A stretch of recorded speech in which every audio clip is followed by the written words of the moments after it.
Hello YouTubers, Alaska Prepper here. Before I start on my video, I wanted to go ahead and shout out this channel. I've been meaning to do so for a while. I just keep forgetting. This is an outstanding channel. If you guys want to hang out with a really inspiring and really good person, go to this channel.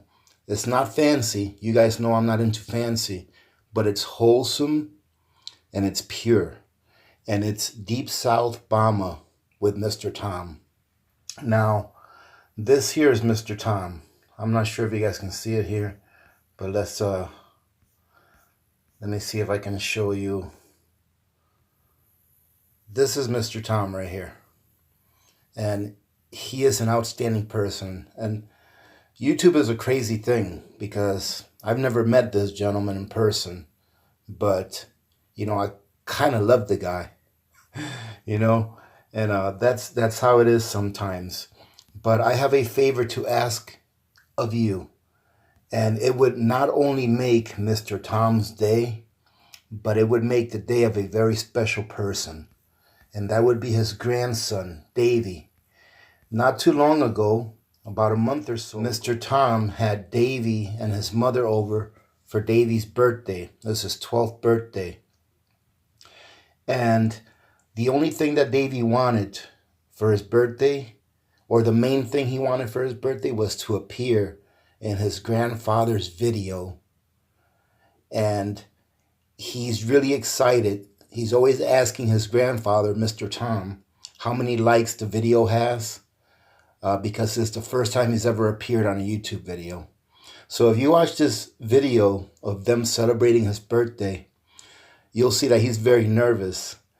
And I just encourage every one of you, it won't cost you a penny except for a few minutes of your time. Before you even watch my video, at the very least, if you could please go to this video right here. It's titled A Special Video for My Very Special Young Man, Davy's 12th Birthday with Grandpa. Go to that video, give it a like, and say happy birthday, Davy. Man, I could just imagine how happy that little boy would be. So anyways, I'm not going to continue on this. I just wanted to point this video out with you because this is one of the ones that I am very, very appreciative of being able to watch. And I'm very thankful that Mr. Tom is doing this. Hello YouTubers, Alaska Prepper here. So I thought I'd show you how it is that I saved some money and at the same time have a good quality meat to put away. Or not to put away, but to store in the freezer to eat in the near future. Definitely not for long term. And you guys saw me buy this in my last payday prep. And this is a New York strip slab of steak. And I ended up paying just shy of $100 for this with a $25 coupon. It was about $123. And they took $25 off of that. So I paid $98 for this. And this is a pretty good chunk of meat.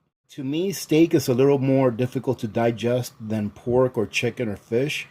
So when we have steak, I try not to make the portions very big. So what I do is I use this knife as my guide. This knife is about a ½ inch from here to here. Maybe a little more than ½ inch, maybe 5/8 of an inch. So what I do is I start at the end here, and I'm not sure if you can see these lines. I already did that. You see all those lines? Sorry about the shadow there. But what I do is I start at the edge, and then I just go like this and I score it. And then I go like this and I score it. And I do that all the way down. And each score is where I'm going to cut a steak out of it. Now the first cut might be a little bit off because I have to square it off, and the last cut as well. And of course that won't go to waste. But that's how thick we make them. We make them about 5/8 of an inch thick, and it's enough for each person in our family to have a full piece of steak that's about ½ an inch thick. It doesn't take that long to cook, and it's not so much that it's going to get clogged down there in your stomach and take forever to digest. So what I'm going to do is I'm going to cut these up into individual steaks, and then I'm going to package them for the freezer, keeping out 4 steaks and whatever little edges there may be to cook for dinner tonight. Now, after I'm done with this, I'm also going to do a pork loin that we also got at a very good deal, actually, tell you the truth. And then I'm going to bring you guys along if you want to see how I cook this steak on my cast iron. I'll put this on fast speed so you guys can come along and see how I cut these and how I cut the fat off. I trim the fat off because I definitely don't want to leave a lot of that fat on. So I usually cut the fat off, and I try not to leave more than 1/4 inch or so of fat on the outskirts of the steaks. Oh, and one last thing, ladies and gentlemen, before I start to cut these, for those of you that have never done something like this before, I usually use two knives to do this. And the first rule is you want to make sure that your knives are really, really sharp. All right, the sharper your knives are, the safer they're going to be. If you have a dull knife, there's more of a likelihood that you can hurt yourself because the knife is not doing what it's intended to do, which is cut. And if it's dull, it's not going to cut very efficiently. So what I do is I have this knife here, which is the one that I use for scoring, but it's also the knife that I'm going to use for trimming the fat. And then I have a chef knife here, which is what I'm going to use for actually cutting the steaks, because it has more of a draw, all right, and it's got a little more weight to it, which will make it to where I don't have to work as hard cutting into it. All right, so if it's got a little bit more weight to it, you don't have to work as hard cutting into it because gravity is helping you. Whereas if you used a really light knife to do this, you would have to work a little bit harder. But if your knives are really nice and sharp, you should be good to go.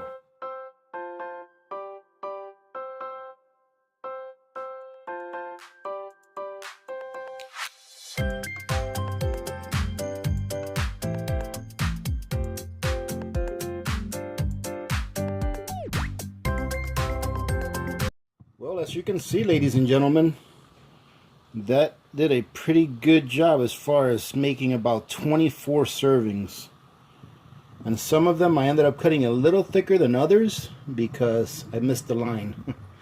But that's not a big deal. One thing that I forgot to mention before I started cutting these up is that when I take the slab of meat out of the package, obviously I rinse it off really well inside the sink. And then what I do is on the countertop or on the cutting board, I put like 3 or 4 paper towels. Then I put that piece of meat on top of the paper towels. Then I grab another 1 or 2 paper towels and I dab it dry. And then I let it air dry for about 15-20 minutes before I start cutting into it. I've found in the past that doing that makes it a lot easier to handle when you're cutting it.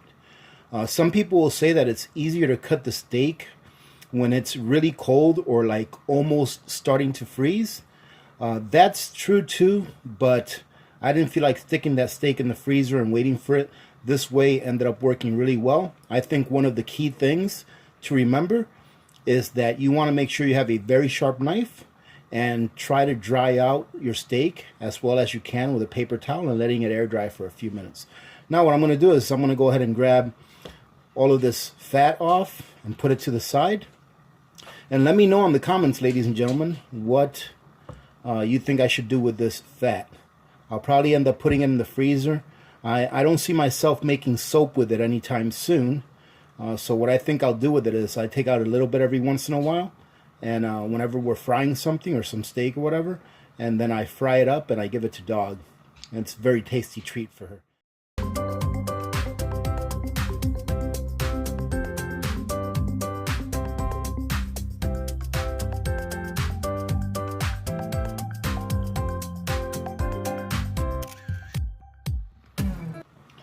Alright, ladies and gentlemen, as you can see, I've got all of my fat pieces cut up into small little cubes. Now what I'm going to do is I'm just going to put these inside of a Ziploc bag and put in the freezer. And I'd be real interested in seeing what recommendations you guys have as to what I can do with this besides feed it to Dog.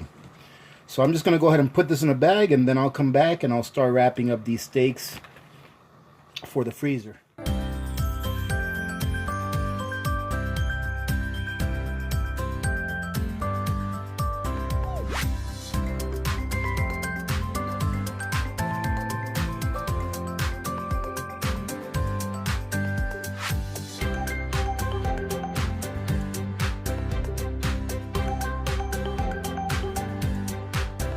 So there you go, ladies and gentlemen. We've got 1, 2, 3, 4, 5, 6 meals right there. 6 meals for $100 or just shy of $100. You're looking at roughly $17 that I paid for each one of these New York strip steak dinners. $17 for the steak. Now, most of you, if you've ever been to a restaurant and ordered a New York strip, you're going to pay about between $15 and $22, $23 just for one New York strip meal. Right? For about a 12-ounce New York strip meal, which I'm assuming that these are probably anywhere between 10 to 12 ounces a piece. So that is a great way to save money and still be able to eat pretty darn good. Okay, if you buy in bulk, process things yourself. So now, like I said, I'm going to put these in the refrigerator, not the freezer yet. And then I'm going to take these and put them just on a paper plate and put them in the fridge. And then what I'll do is about 2 hours before I am going to cook these, I'm going to take them out, put them on the counter, and let them come to room temperature. Now this here, ladies and gentlemen, as you can see, is my pork loin. And this was actually a very good deal. This was 9.96 pounds. So you can say 10 pounds. And it was $1.99 a pound. But they were giving off, I think, $6 off the package. So it came out to roughly $1.40 a pound for this pork loin. And since it's 10 pounds, all I'm going to do with this one is I'm not going to cut it into individual personal sizes. I'm just going to cut it into like 4 roasts. So the 4 roasts are going to range anywhere between, I would say, to 2 to 2.5 pounds. One thing you guys didn't see me do is when I opened it in the sink, there must have been at least a good 8 or so ounces of liquids in the bottom. They just go ahead and pump these up with water to increase the weight for sale. Is what I think they do. All right. But anyways, nonetheless, not a bad deal. Got a 10 pound loin for about $1.50 a pound. So I'm going to go ahead and cut this up into fourths and package it up in the same manner that I packaged up the steak.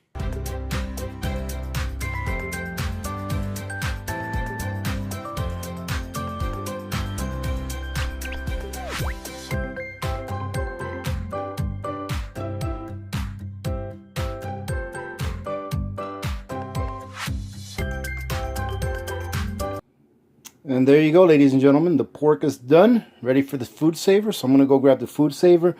I'm sure you all have seen me use the food saver several times, so I'm not going to bother recording that. But there's my beef fat. There's my pork. And check this out, ladies and gentlemen.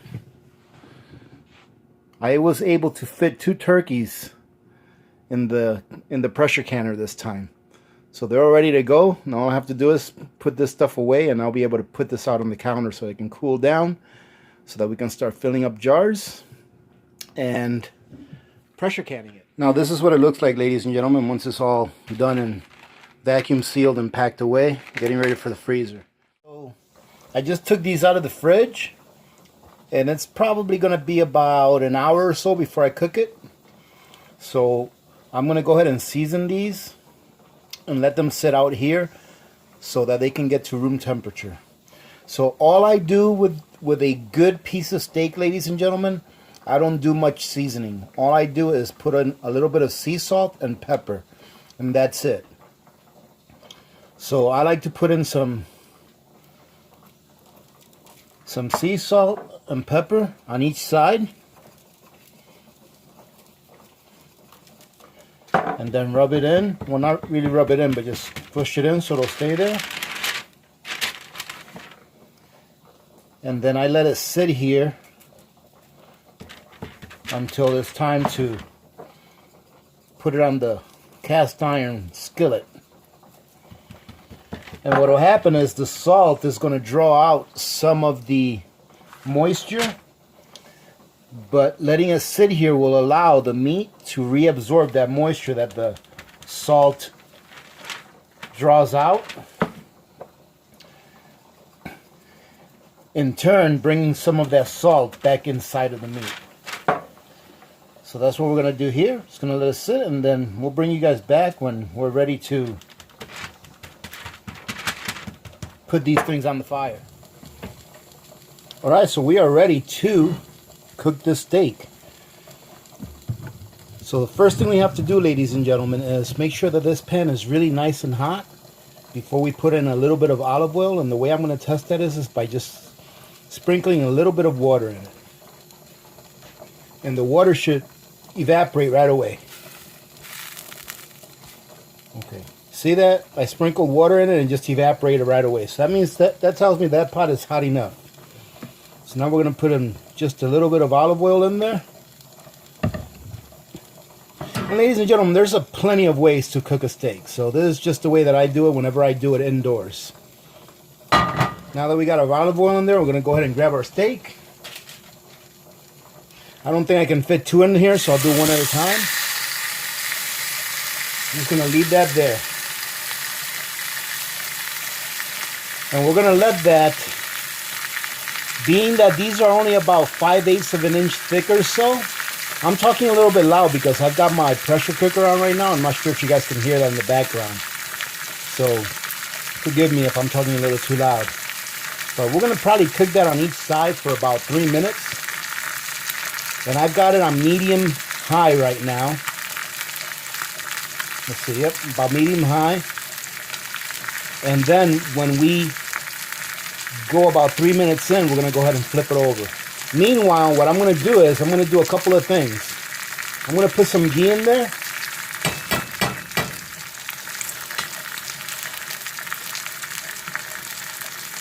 And now this ghee that I made, when I made it with unsalted butter. So on top of that, I'm going to put a little bit of salted butter in here as well. And this may seem like a lot of butter, ladies and gentlemen, but this is going to be for all of the steaks. And then in addition to that, I'm going to go ahead and add some minced garlic down here.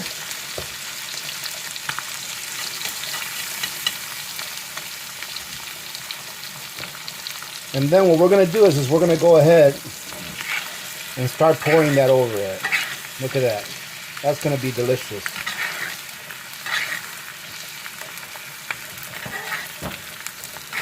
And what I've already got, ladies and gentlemen, is I've already got a plate ready for this steak for when it's done. And I've got a piece of tin foil that I'm going to put over this steak so that I can finish cooking in that tin foil, because we really don't want to overcook it. So when it leaves here, it should be about medium rare. And then when we cut into it, it should be probably about medium well, which is how we like it.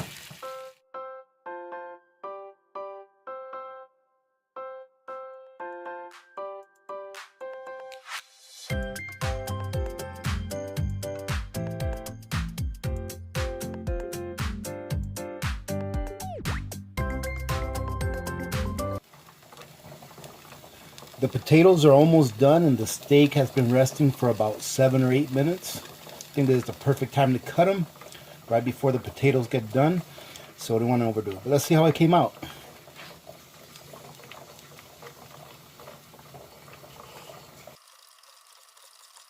That looks very tasty. Let's see what it tastes like, ladies and gentlemen. Look at that. I couldn't quite tell with that bite. I'm going to have to try another one. That came out excellent. I mean, this right here, ladies and gentlemen, if you go to a restaurant, a steak like this, you're going to be looking at $15 for a steak like this. You can't beat doing it yourself at home. And you can cook it just like you want it. Yeah, I have a quick story for you all. So my wife just got a call from my mother-in-law. I guess in Michigan, where she lives, they've had no power for 3 days. And guess what my mother-in-law is using to heat her water and make her coffee and light her apartment? That's right, she's using that little Yuko Lantalier that I sent her, in addition to the Goal Zero Torch 250. So my wife told me that she wasn't sure that she was going to use that stuff that I sent her, but she just talked to her not more than a few minutes ago, and she says that she's using all of the things that I sent her. So good call. All right, ladies and gentlemen, so there you have it. I hope you guys try this at home, and especially the cost-saving measures of buying your protein products or meat products in bulk and then cutting it yourself will allow you to enjoy something like this at home, whereas you would pay a lot more for it out in a restaurant. You can enjoy it for a lot less expensive at home more often instead of spending so much money out there in restaurants. Having said that, thank you very much for joining in. Please remember to go ahead and check out Mr. Tom's channel. I'm going to make sure that I leave a card on the upper right hand corner, so go check him out. Outstanding channel. I just fell in love with watching this gentleman's channel ever since I found it, and I kept forgetting to shout him out, but I'm hoping that you all go to his channel, to that specific video, wish Davey a happy birthday, and give it a like. Even if that's all you do, I'm sure that would mean an awful lot to him. So thank you again, ladies and gentlemen. Remember to be good to each other. When good people do good things happen. Remember to reach one, teach one, and repeat. If we all did this, the world would be a better place, and you know that it will be a better place. Many blessings to all of you and your families. This is Elastic Prepper, and I'm out. Time to eat.